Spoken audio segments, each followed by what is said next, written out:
There's a particular moment most people know well. You've just finished something, a presentation, a decision, a conversation, and instead of feeling settled, your mind quietly turns on you. Not loudly, not dramatically, just a soft, persistent question that surfaces almost automatically. Was that good enough? Did I say the right thing? Do they actually think well of me? You move on, you get through the day, but somewhere underneath, that question is still running. And the strangest part? It often has nothing to do with how things actually went. The presentation landed well, the conversation was fine, the decision made sense, but the doubt was already there before the outcome was even clear, as if it didn't need evidence to exist. Most people who experience this are told at some point that they just need more confidence, that they should believe in themselves, that the doubt is something to push through, to overcome, to simply stop doing. And that framing, while well-meaning, misses something important. Because self-doubt isn't a confidence problem, it's not a character flaw, and it is almost certainly not about the thing you're doubting yourself over. What it actually is, what's really happening underneath it, is one of the more quietly profound things psychology has uncovered about how human minds protect themselves. We're talking about self-doubt, not the cultural version of it, not the motivational poster opposite of confidence, but the real psychological phenomenon, the kind that shows up in capable people, in thoughtful people, in people who by any external measure have no obvious reason to question themselves. That kind. And there are at least 6 distinct psychological mechanisms behind it, each one a different root, a different origin, a different reason the mind generates this particular experience. Understanding them doesn't make the doubt disappear, but it does something arguably more useful. It makes the doubt make sense. The first mechanism starts early. Researchers studying attachment patterns have found that children who grew up in environments where approval was inconsistent, where love or acceptance felt conditional, where a parent's response was hard to predict, develop what's called a hypervigilant evaluation system. The mind, very sensibly, begins scanning constantly for signs of disapproval. It learns to check and check again because not checking once carried a cost. Self-doubt in adults who carry this pattern isn't irrational. It's a nervous system that learned vigilance the only way nervous systems learn anything, through repeated experience. The doubt is old, it just lives in the present. The second mechanism comes from neuroscience, and it's counterintuitive. There's a well-documented phenomenon called the default mode network, a cluster of brain regions that activates when we're not focused on an external task.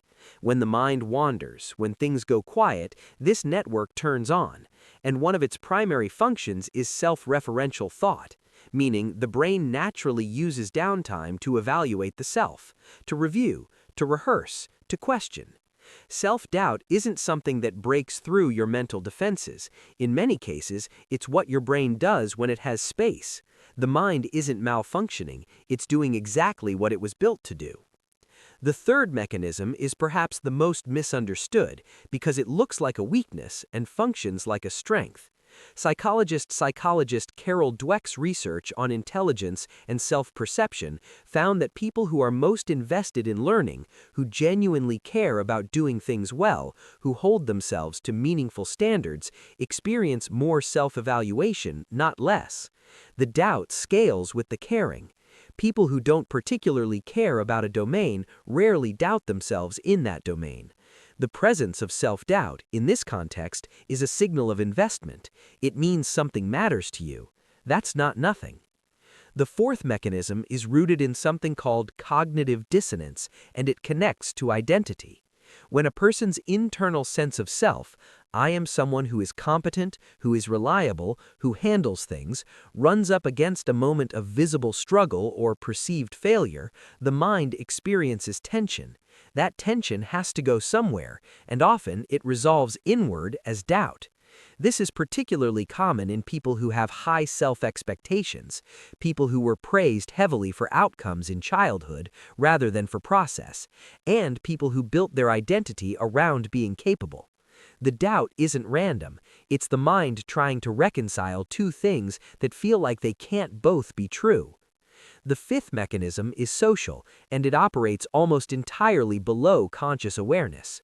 Humans are among the most deeply social species on the planet. Our survival, for most of evolutionary history, depended on group membership, and group membership depended on social standing. The brain, because of this, developed an extremely sensitive system for tracking social evaluation. Psychologist Mark Leary called it the sociometer, an unconscious gauge that monitors how we imagine others perceive us. When that gauge dips, the emotional response is immediate: anxiety, self-scrutiny, the quiet, urgent question of whether you are still accepted. Self-doubt in this reading is the sociometer doing its job. It's an ancient alarm system that was never designed for modern contexts, but it's still running constantly in nearly every person alive. The sixth mechanism is one people rarely hear about because it lives in a blind spot.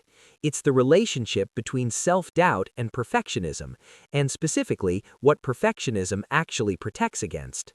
Research suggests that for many people, the internal standard of perfect is never the real goal.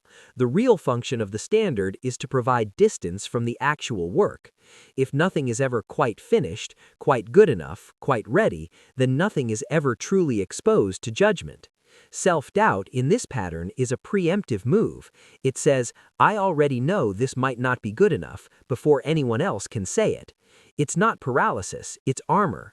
Uncomfortable armor, but armor nonetheless. Here is the part worth sitting with. None of these mechanisms are irrational. Every single one of them makes complete sense given the system that produced them. The hyper-vigilant child who learned to check, the brain using quiet time to evaluate, the person who cares deeply about what they're doing, the identity under tension, the ancient social gauge, the armor that preempts exposure.